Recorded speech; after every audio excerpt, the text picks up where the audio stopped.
numbers didn't matter as much. Yeah. And so we were able to get something for $595 that was worth $720 at the closing table.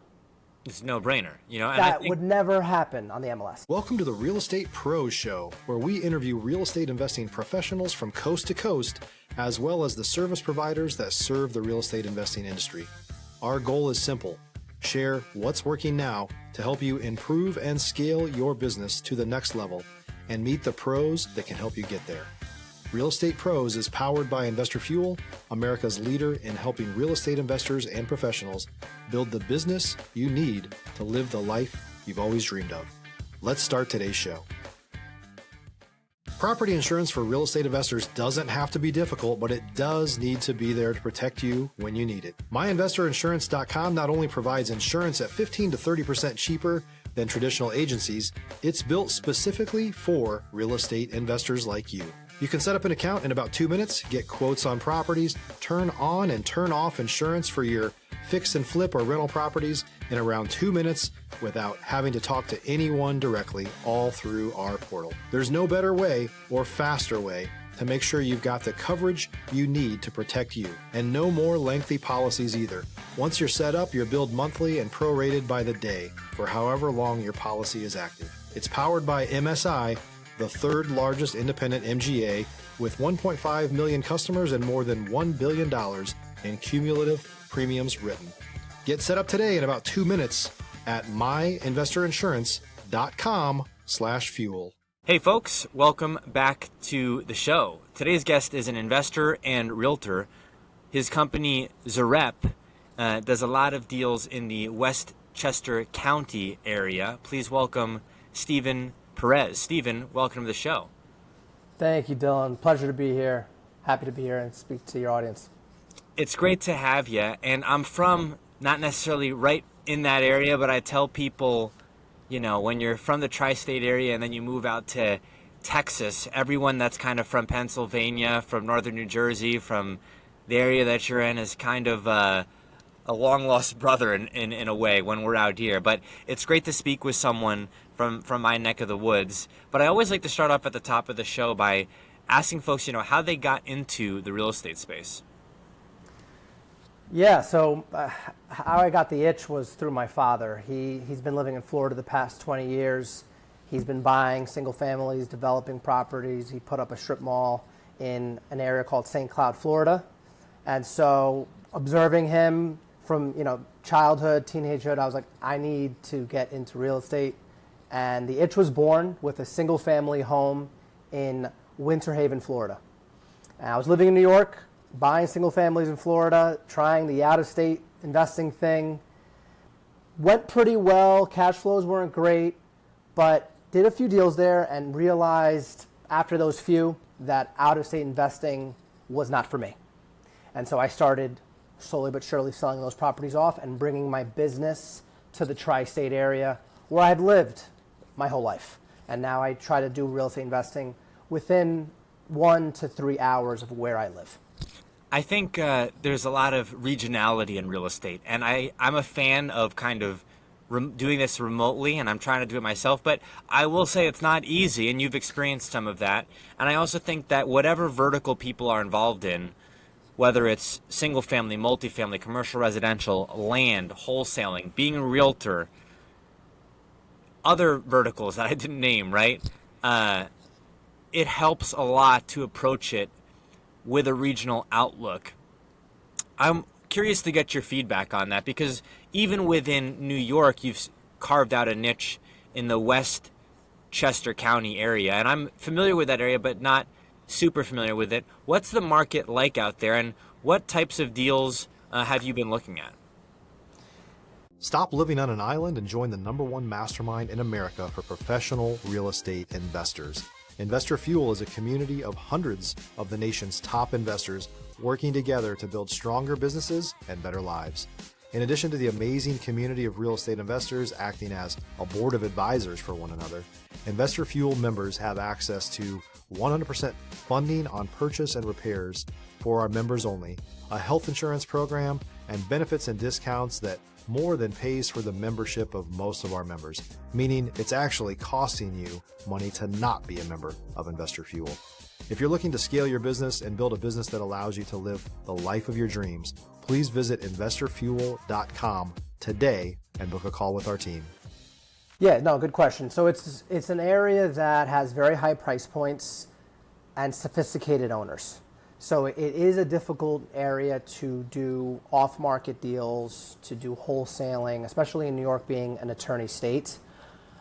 Westchester and the surrounding area became my focus is just because that's where I'm from. And I know Westchester kind of like the back of my hand. So the volume is not high. But when you find a very good deal, it can be a juicy one. You could be able to get a deal maybe $100,000, $120,000 below its value, depending on the circumstance. So it's a low volume business in Westchester. I would say if you're looking for more volume, you want to sneak up north of Westchester to the Hudson Valley area. So that's Dutchess County, Columbia County.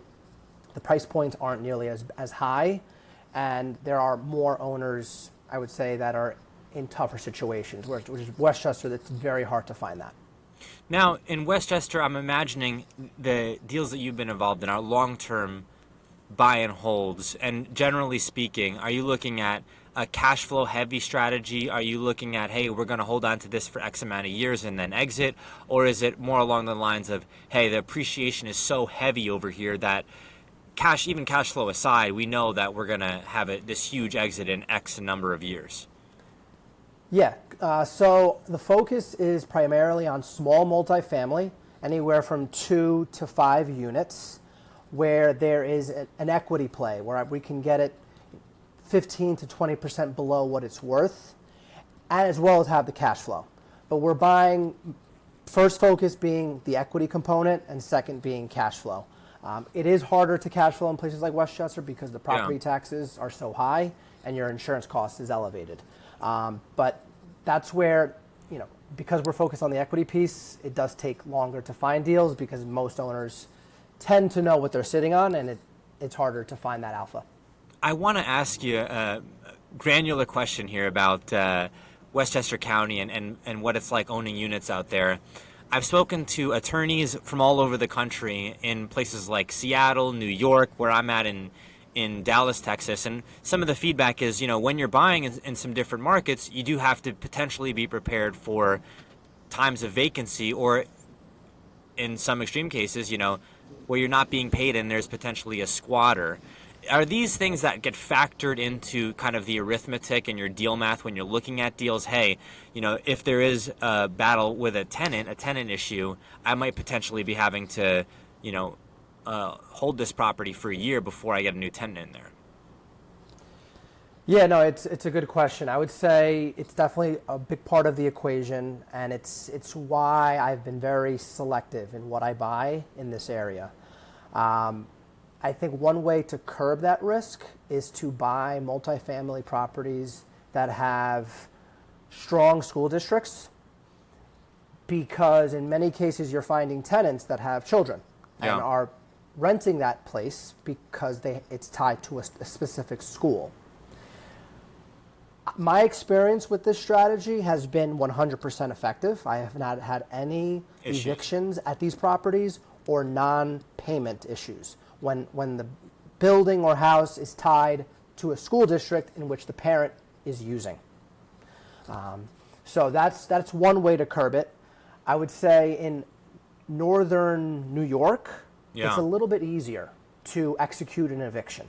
I have some experience in Albany County. I was able to do an eviction in 3 months, which is not so bad as what you hear about in the newspaper or online, where you hear these stories about 2 years in Queens. That's not the case in every county in New York. Some counties the judges are a little bit more supportive towards non-payment. And so it just depends. I don't invest in the 5 boroughs, so I can't speak to that. I have heard horror stories about the 5 boroughs, though, within New York City. And so for that reason, I have stayed away from buying rental properties in New York City. I mean, we talk about the regionality of real estate, and I mean, this is a great example of it. I mean, to talk about Albany versus New York City versus, Westchester County, and just how different, even within the same state, it can be. And I want to pivot a bit here, Stephen, and really get your feedback as far as scaling a business in this space. I mean, obviously, you've had some pivots along the way, scaling to where you are, multiple units, have experience in multiple different areas. Along the way, were there any key turning points or key observations or opportunities where you said, hey, this is really working and let's double down on this? If you're looking for consistent, high-quality leads, look no further than Investor Machine. Investor Machine isn't just another agency, it's the most sophisticated, data-driven lead generation company on the planet for real estate investors, and serves the role of being not just a lead generator for your business, but a marketing partner that is helping you achieve your goals along the way. Go to investormachine.com to learn more and schedule a call with our team today.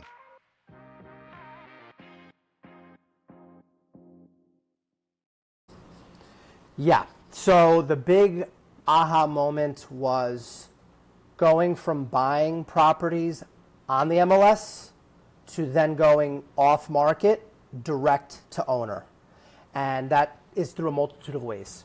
Sending letters to property owners, cold calling, making sure that you're compliant with those laws, as well as cold email. That is how we were able to get our best deal to date in Dobbs Ferry, New York, was through cold calling. We were able to find somebody that was in a difficult situation, and they own the property with 3 people. They're 3 siblings. They just wanted the property sold quickly. And we built a good relationship with them to the point where the numbers didn't matter as much. Yeah. And so we were able to get something for $595 that was worth $720 at the closing table. It's a no-brainer, That would never happen on the MLS.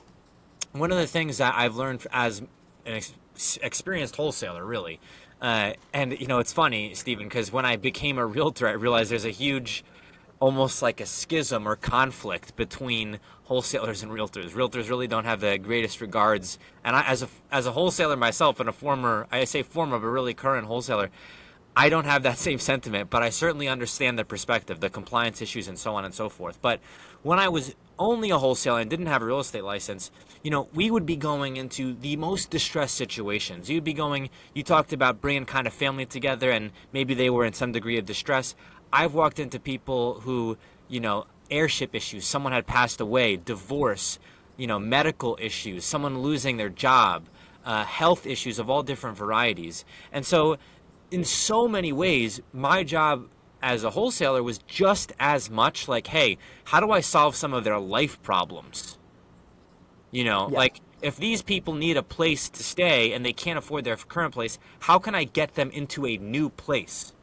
Right? Because ultimately, like, if they're not paying the bill right now and I need them to leave because this property is about to be assigned to an investor, they can't stay, So I have to solve their problem in order to have even the right to get any money at the end of the transaction. And so I really think that's where great investing comes in, is you're truly solving problems that they cannot even solve themselves, and they need to, not just for financial reasons, right? Exactly. Yeah, no, and being solutions oriented is huge in this business, and always just being able to come up with a solution for every obstacle that gets thrown at you. Some people, they inherit a house and they just don't know what to do. They're paralyzed.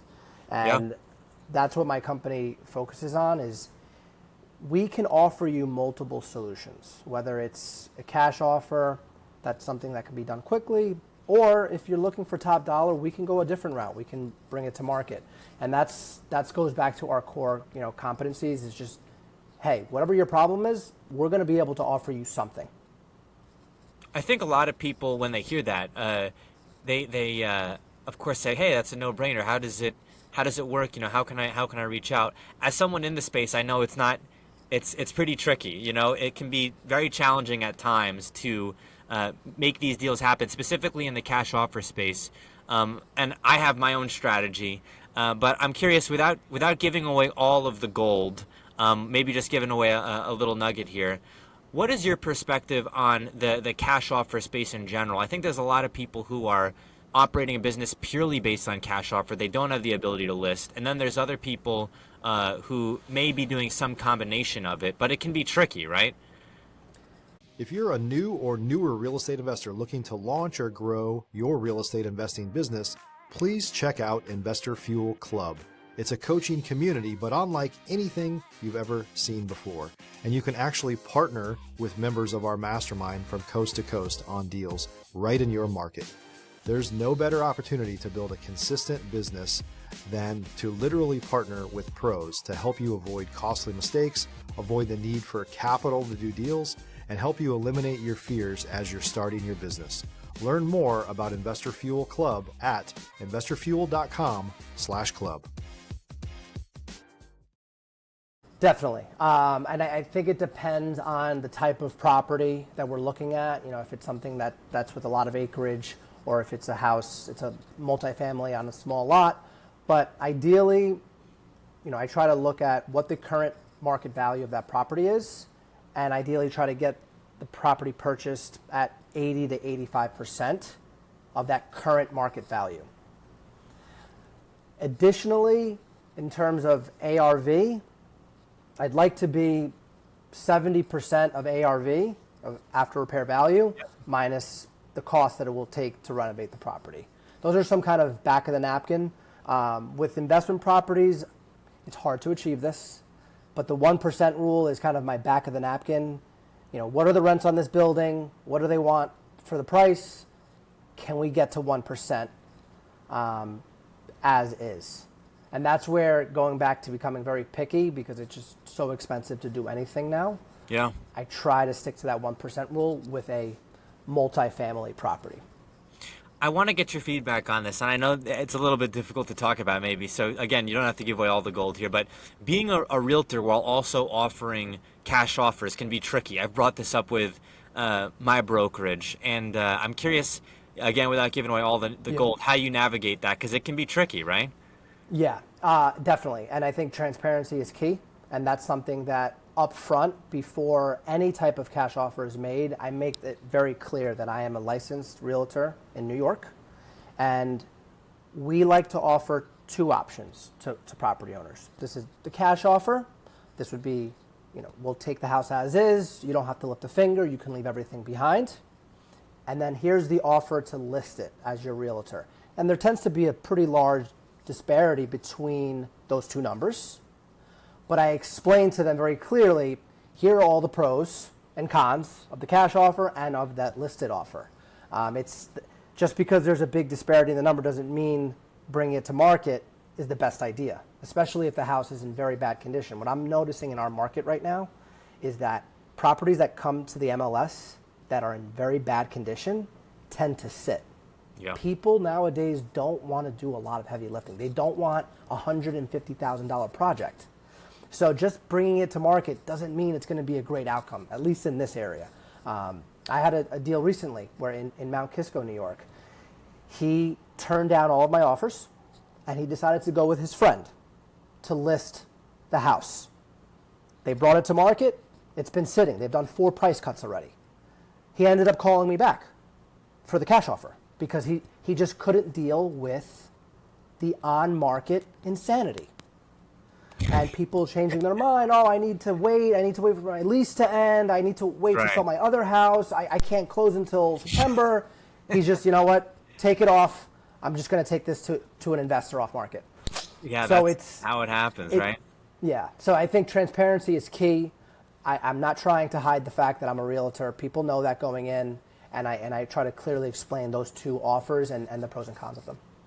You know, I think it's a tricky space to navigate, and as someone who's an investor agent myself, I wish there was a lot more folks in this space, but it can be tricky at times, especially with compliance being such a big thing, and I feel like every new agent just gets it drilled into their head, compliance. So it's certainly been drilled into mine, but I'm very passionate about the investor agent space, so I applaud you and everyone else who's in this space, especially in a very, very, very difficult area to invest in, like New York State. in the tri-state area in general. But we are coming up on time here, Stephen. Where can folks go if maybe they'd like to reach out to you, or if maybe they have a deal they want you to look at, or if maybe they have a home in Westchester County that they're thinking of selling? Yeah, definitely. My personal brand on Instagram or page is Stephen Perez _ RE. We also have our short-term rental, Oscar's Pond Estate, same spelling on Instagram, and then our website is zarephomebuyers.com. Stephen, thank you so much for coming on the show here today. Thank you so much. Good talk. Thanks for joining us for today's Real Estate Pros Show. You can learn more about the amazing benefits of the Investor Fuel Mastermind community, including surrounding yourself with hundreds of other rock stars, 100% financing for your deals, and members-only discounts from vendors you're likely already using that, as a member of Investor Fuel, will save you more than the cost of your membership. Visit investorfuel.com to learn more. If you're interested in joining us as a guest of this show, please visit investorfuel.com/pros to apply. You can also check the show notes for access to free resources, how to get access to world-class lead generation, and much more. Don't forget to subscribe so you never miss another episode. Have a great day. We'll see you on the next show.